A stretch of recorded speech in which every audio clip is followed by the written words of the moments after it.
젊은 환자들만 수술하는 병원인지, 중년 수술도 가능한 병원인지, 얼굴 수술 위주인지, 바디 수술 위주인지 등등 어느 정도 필터링이 가능하죠. 수술 받은 환자들의 나이대가 좀 있는 편이다. 그러면 수술을 어느 정도 잘하는 병원일 가능성이 꽤 있습니다. 안녕하세요. 저는 라이브리 성형외과 대표원장 서영환입니다. 그동안 너무 좀 무거운 주제를 진행을 한 것 같아서 오늘은 좀 가볍게 좋은 성형외과 고르는 꿀팁이라는 주제로 얘기를 좀 해볼까 합니다. 성형외과를 내원하시는 고객분들 또는 환자분들께서는 사실 수술이 어떻게 진행되는지는 알 길이 없습니다. 요새 CCTV다 뭐다 해서 말들이 많은데요. 사실 다 믿지 못해서 생기는 일이죠. CCTV 보면은 그 의사가 뭐 하는지 알 수 있을까요? 직접 우리가 상담했던 원장님이 수술한지 여부 정도는 확실히 파악을 할 수 있겠지만 그 이상 그 이하도 아닙니다. 물론 마음의 위안 정도는 얻을 수 있겠죠. 막연히 그냥 오랜 경험이 있는 분에게 수술하면 되겠거니 생각하는 분들도 계실 겁니다. 하지만 막상 수술을 하고 나서 정작 기대 이하의 결과로 힘들어하는 분들도 많으십니다. 그럼 지금부터 어떻게 하면 좋은 성형외과를 고를 수 있는지 성형외과 전문의가 생각하는 그 기준에 대해서 몇 가지 말씀드리려고 합니다. 첫째, 너무 가격 위주로만 보진 않으셨으면 좋겠습니다. 우리 속담에 싼 게 비지떡이라는 속담도 있습니다. 물론 싼 게 비지떡이라고 무조건 수술 비용이 비싼 병원만을 찾아가시라는 뜻은 아닙니다. 비상식적으로 저렴하거나 일반적인 시장 가격보다 싸다면 이유가 있다는 뜻이고, 결국 비용을 아낄 수 있을진 몰라도 만족할 만한 결과가 나오지 않을 확률이 더 높다는 뜻입니다. 수술 같은 경우는 한 번 해서 망치면 이후에 재수술은 이전보다도 비용이 훨씬 더 들게 됩니다. 이는 비용을 아끼기 위해 싼 곳에서 했다가 추후에는 막는 비용이 더 들어갈 수 있다는 말입니다. 많은 환자분들이 전화로 자연유착 비용이 얼마냐, 여기 수술 얼마냐 등등 가격에 대한 질문을 많이 주시곤 하는데요. 물론 가격도 굉장히 중요하지만 다른 기준에 조금 더 중점을 두고 알아보시길 바랍니다. 싸면서 품질이 좋은 상품이 없듯이 성형수술도 싸면서 만족도가 기가 막힌 곳은 없으니까 말이죠.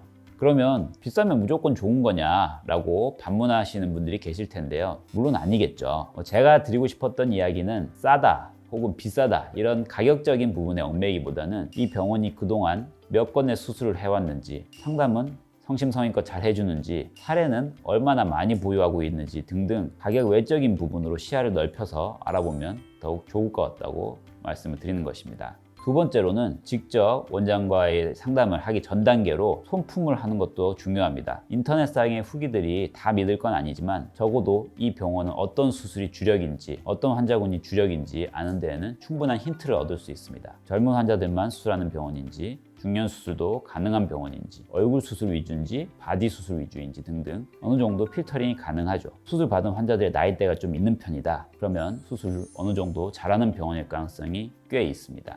세 번째, 손품을 어느 정도 했으면 적당한 리스트를 추려서 반드시 수술을 하는 원장과 직접 상담을 해봐야 합니다. 특히 나이대가 좀 있으신 분들 중에서 원장님이 알아서 해주세요 그러시는 분들이 굉장히 많은데, 알아서 되는 건 아무것도 없습니다. 직접 상담을 통해서 정확하게 수술로 좋아질 수 있는 부분과 그렇지 않은 부분을 확실하게 설명을 드려야 되고, 그러한 이유까지 곁들여서 확실하게 설명을 드려야 합니다. 혹시 상세한 수술 방법이라든지 적응증에 대해서 설명을 요구를 했을 때 병원만의 특별한 방법이 있다 하고 제대로 설명을 하지 않거나 못하는 병원은 사실 거르는 것이 더 좋습니다. 네 번째는 전문 병원을 찾는 것이 좋습니다. 모든 수술을 다 잘하는 성형외과 전문의는 사실상 굉장히 드뭅니다. 성형외과 전문의 정도면 웬만한 미용 수술 사실 다 할 수는 있습니다. 하지만 할 수 있는 것과 정말 잘하는 것은 차이가 매우 큽니다. 특히 얼굴 수술과 같이 매우 예민한 부위는 말할 것도 없겠죠.